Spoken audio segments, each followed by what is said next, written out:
Hi, this video is about Dragon Age Veilguard, and I got a few things to say about this game, so let's talk about that. Quickly, a bit about me. Why am I talking about this? Well, I've played the Dragon Age games since I was a kid, and I have hundreds of hours in the series, quite literally. I have 250 hours on Dragon Age Origins, I have at least 3 playthroughs on Dragon Age 2, I got Inquisition on release, PS4, actually pre-order, did 2 playthroughs on that, and now I also have 40 hours on Steam. Meaning that I know what I'm talking about when it comes to Dragon Age. I've played them several times, I've experienced the highs and lows, and I've seen I've seen everything.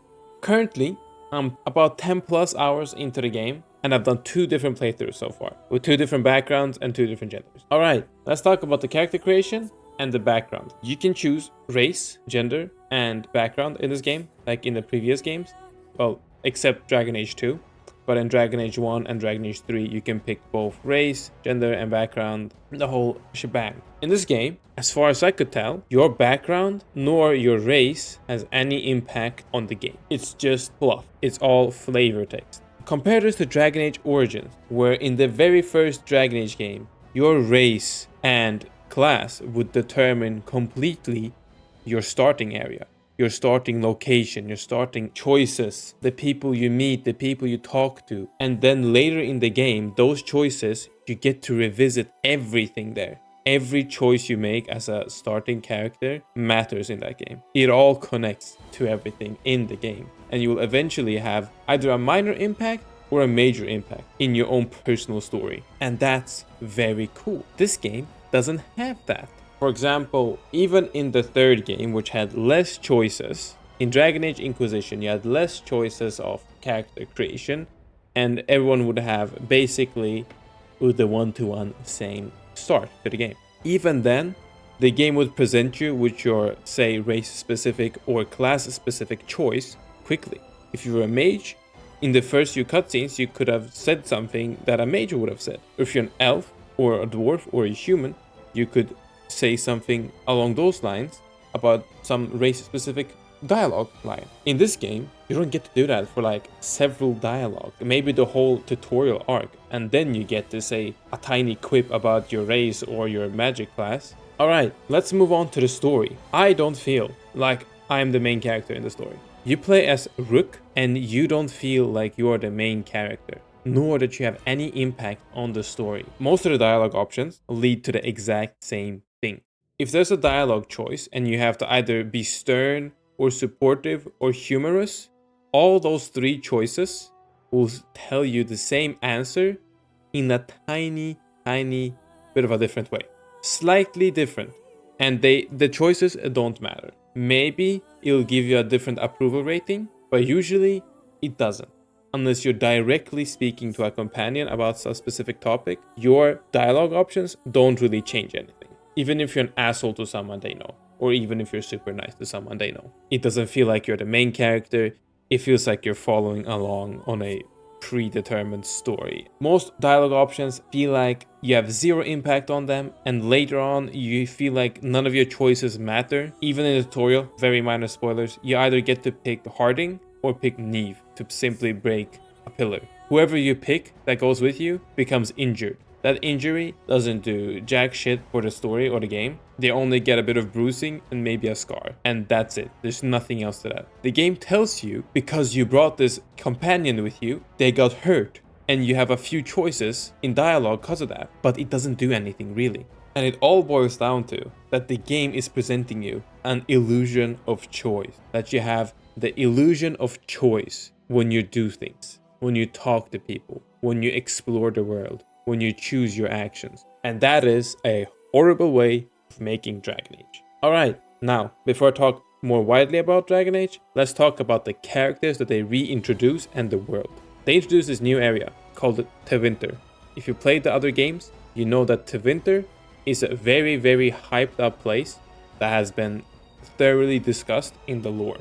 And just in general, you don't even have to look into the lore to know about Tevinter, because if you just play the games, they're gonna say and talk about how Tevinter is horrible, Tevinter is this, Tevinter is that. You just know it because it's in every single dialogue almost in the previous games. You hear about it in Dragon Age 1, you hear about this in Dragon Age 2, you hear about this in Dragon Age 3. Tevinter is a place you know about as a Dragon Age player. This Tevinter does not feel like it's the same Tevinter. It just feels different. It feels like it's something else. It feels like it's not the same thing I've been hearing about since I was a kid. In the game, they also reintroduced characters. I've met Varric and Morrigan. I know Isabella is in the game. I will not talk about her. I have not played or experienced her dialogue in any way, so I will not mention her at all. But Varric and Morrigan, these two characters are very iconic to the game series. Morrigan, one of the most iconic companions that you meet in Dragon Age Origins. She is very, very interesting of a character. She's very Morrigan, if you know what Morrigan is. And if you don't know how Morrigan is, I would recommend you actually go ahead and you buy Dragon Age Origins and you play the game. And if you don't buy it, you can probably get it in a different way. She is not introduced in the second game, but Morrigan is later introduced in the third game in a short segment. And she still feels true to herself, so to say. But Morrigan in Dragon Age Veilguard does not feel like Morrigan. She speaks in ways that I couldn't imagine Morrigan would speak in. Her mannerism is weird, her speech is weird, her choices of words are weird. And even her appearing the way she appears to simply speak to you is weird. I do not know why she would do anything like that and go out of her way to do something like that. And then we have Varric. Varric is this iconic, smug, sleek, cool guy. You know, the literally embodiment of a cool guy in the Dragon Age game. He was introduced in the second game. He was later also both a companion in the second game and in the third game. So you got to play a lot with Varric throughout both of the games, and you build a big relationship with him. And his crossbow named Bianca.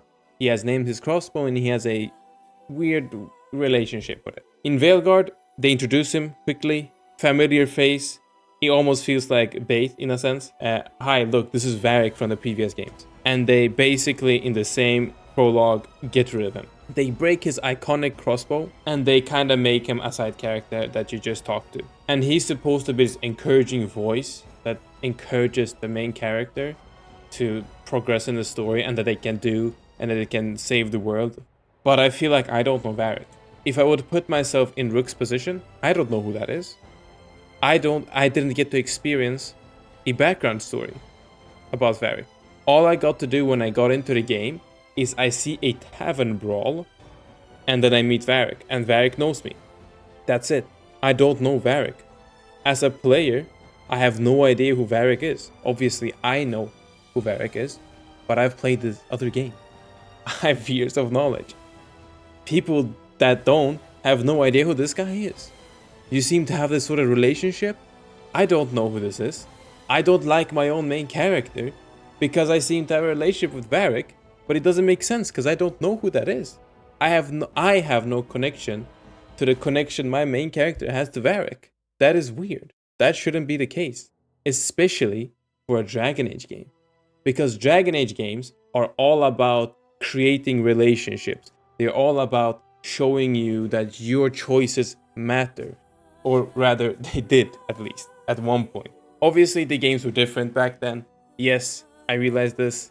And I'm not speaking of nostalgia. I actually replayed Dragon Age Origins literally 2 weeks ago. I finished it 2 weeks ago. And I played Dragon Age 2 last week.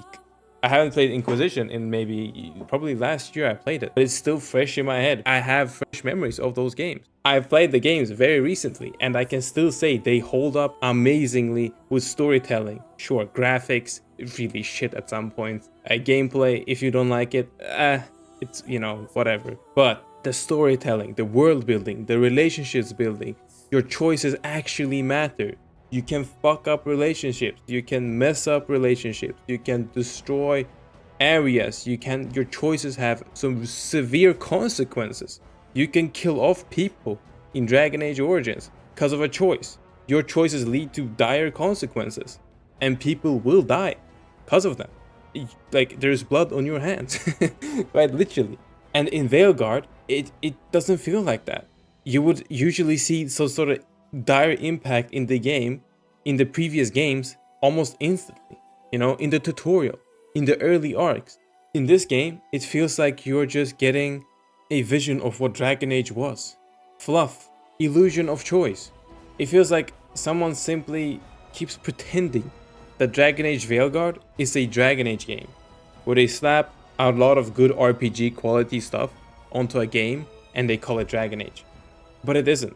It isn't Dragon Age. It's a different RPG with a different way of telling stories compared to the previous Dragon Age games. The way Veilguard tells you about the world, about the characters, the way you hold dialogues with the characters, the way you shape and form relationships, it's so different. The game lets your character, Rook, know everyone already. You as the player know nobody. You become super acquainted with everyone, and it feels like you're missing dialogues. It feels like your character has known them for way longer than that you have known them for. And that is a very, very bad design. This is not something you can do in Dragon Age. In the Dragon Age games, you get to know every single character from scratch, and you build your relationship. You either build a rivalry, or you build a friendship, or you build a romance, something similar to that. In this game, you don't do that. It's simply a veil of lies that is put in front of you. And it just feels like a Dragon Age Veilguard is a ham and cheese sandwich, but they forgot the ham, the cheese, and one of the bread slices.